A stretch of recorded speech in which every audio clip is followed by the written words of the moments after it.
ইনশাল্লাহ আমরা ঢাকা 17 আসনে বাংলাদেশ জাতীয়তাবাদী পেশাজীবী দল এর কেন্দ্রীয় কমিটির নেতৃবৃন্দ নিয়ে আমরা সালামের মাধ্যমে নির্বাচনী উপকমিটির একটি কমিটি পেয়েছি 23 সদস্য বিশিষ্ট। ওই কমিটি 22 তারিখ থেকে আমরা প্রচারণা শুরু করেছি উপকমিটির নেতৃবৃন্দ সকল নিয়ে। আমরা সকাল 11টার সময় বের হই, দুপুরে লাঞ্চের সময় লাঞ্চ করে আবার 3টার পর থেকে বের হই 6টা পর্যন্ত। আমরা 17 আসনের প্রত্যেকটা থানাতে প্রত্যেকটা ওয়ার্ডে আমরা প্রচারণা করেছি এবং ব্যাপক সাড়া পেয়েছি। আমরা যখন জনগণের কাছে জনাব তারেক রহমানের সালাম নিয়ে যাই, তখন যাওয়ার সাথে সাথে ওরা আমাদেরকে এমনভাবে রিসিভ করে মনে হচ্ছে তারা আমাদের অনেক আপনজন, যে কত বছর ধরে যে আমি তাদেরকে চিনি এবং তারা আমাকে চিনে।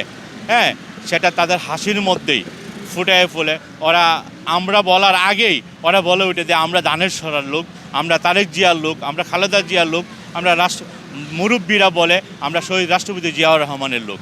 আমরা দানের শীষ ছাড়া কিছুই বুঝি না। আমরা দানের শীষকে জয়যুক্ত করব এবং আমরা দানের শীষকে ভোট দিব এবং আমাদের আত্মীয় স্বজন এই বাংলাদেশে যেখানে আছে না কেন আমরা সকল আত্মীয় স্বজনকে বলি যে দানের শীষে যেতে ভোট দেয়। কারণ দানের শীষে ভোট দিলে দেশে গণতন্ত্র ফিরে আসবে এবং জনাব তারেক রহমান বিএনপি চেয়ারপারসন জনাব তারেক রহমান যে প্ল্যানের কথা বলেছে, এই দেশে প্ল্যান বাস্তবিত হবে। এই দেশ যে 17 বছর পিছিয়ে গিয়েছিল, এই দেশ পিছনের দিকে এগিয়ে আসবে। ওনার নেতৃত্বে এই বাংলাদেশ বহির্বিশ্বের মধ্যে একটা ইসলামী রাষ্ট্র হিসাবে প্রতিষ্ঠিত হবে। ওনার বাবা যেরকম অল্প দিনের মধ্যে 3.5 বছর রাষ্ট্র ক্ষমতায় থেকে বহির্বিশ্বের মধ্যে মুসলিম দেশ হিসাবে বাংলাদেশকে উচ্চতার শিখরে পৌঁছে দিয়েছিল, আজ বাংলাদেশকে বহির্বিশ্বে সব জায়গায় চিনে। আমরা শুনেছি শহীদ রাষ্ট্রপতি জিয়াউর রহমান নাকি সৌদি আরব একবার গিয়েছিল এবং ওইখানে নাকি নিম গাছের চারা লাগিয়ে দিয়ে আসছে, ওই গাছের চারা এখনও আছে। হ্যাঁ, এইভাবে প্রত্যেকটা জায়গাতে শহীদ রাষ্ট্রপতি জিয়াউর রহমানের নাম মুসলিম বিশ্বের মধ্যে আছে। এইভাবে সেইভাবে ওনার সুযোগ্য সন্তান জনাব তারেক রহমান, দেশনেত্রী বেগম খালেদা জিয়া 3 বারের প্রধানমন্ত্রী, দেশনেত্রী বেগম খালেদা জিয়া 3 বারের প্রধানমন্ত্রী, ওনারও ছেলে। তো বাবার সমস্ত অভিজ্ঞতা নিয়ে, মার সমস্ত অভিজ্ঞতা নিয়ে ওনা 12 তারিখের অপেক্ষায় আছে। 18 কোটি মানুষ ওনাকে কখন প্রধানমন্ত্রী হবে সে অপেক্ষায় 12 তারিখ আসবে, সিলের মাধ্যমে ওনাকে নবনিশ্চয় করে প্রধানমন্ত্রী করবে, সে আদর অপেক্ষায় বসে আছে।